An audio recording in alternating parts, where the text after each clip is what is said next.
Hey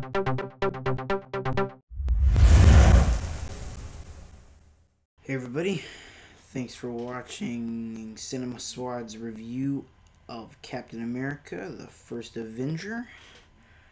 It's 4:16 a.m. I just got back. I didn't just get back. It's 2 hours after I got back from the midnight release of Captain America. And let me just tell you right now, the movie exceeds expectations. The first half hour of the movie picks up pretty quick. It's kind of hard to tell what time period it is at the beginning of the movie because they don't specify, but it kind of helps explain the epilogue at the end of the movie. And that's kind of why they start the movie off in an unknown time era. And it's not unknown once you really get into it, but it kind of confuses you. So just to let you know, if you actually go and see this movie, not to let the beginning time confuse you. Well, the movie stars Chris Evans as Captain America, and at the beginning of the movie, he is this scrawny little weakling who gets in fights and always loses, and he just wants to join the military and serve his country in World War II. He can't get in. Nobody will let him in because he has asthma and all these other issues.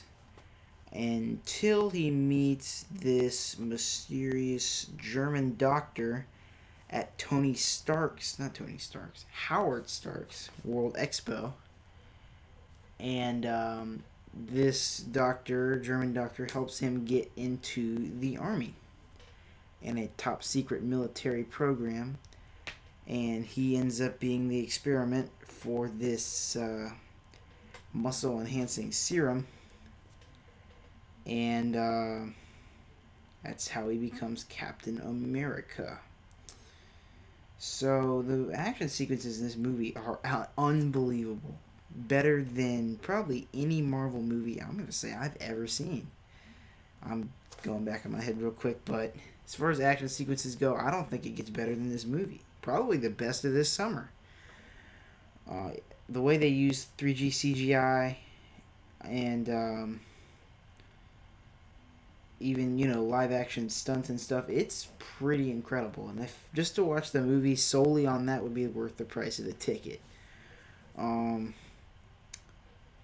complaints I have are it seems like they shot the movie really dark. It's not dark as in the tone of the movie, but dark as in visually seeing it. It seems like it's just dark, and it's kind of hard to look at sometimes because you're squinting to try to. It's not that bad, but it's darker than your average comic book movie because usually they like to brighten it up and make sure you see everything, and it's a whole nother world. But I think they were trying to get the grittiness of World War II, and instead it just ends up looking like some kind of grayed out, kind of like Gears of War. If you played the game Gears of War, it's kind of like that, darker. That's some parts of it. And in other parts, it is bright, and usually the sun's out. But all the nighttime sequences, it just seems kind of dark to me. Alan Silvestri composed the score for this movie, and I think he did a fabulous job. Probably one of the best scores I've heard from him since a movie you may know, Back to the Future. It's not going to have that memorable melody, but it definitely captures the kind of American patriotic tone you want to have back in the 40s.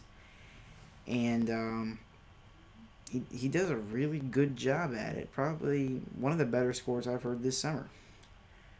But anyways, overall, I highly recommend you to go see this movie. It's worth the price of a full price ticket. Matinee if you want to go see matinee, but if you want to go see tonight and the excitement and all that, I would highly recommend to see this movie right now. But anyways, with Cinema Squad Reviews, I'm Colby, and I'll see you next review.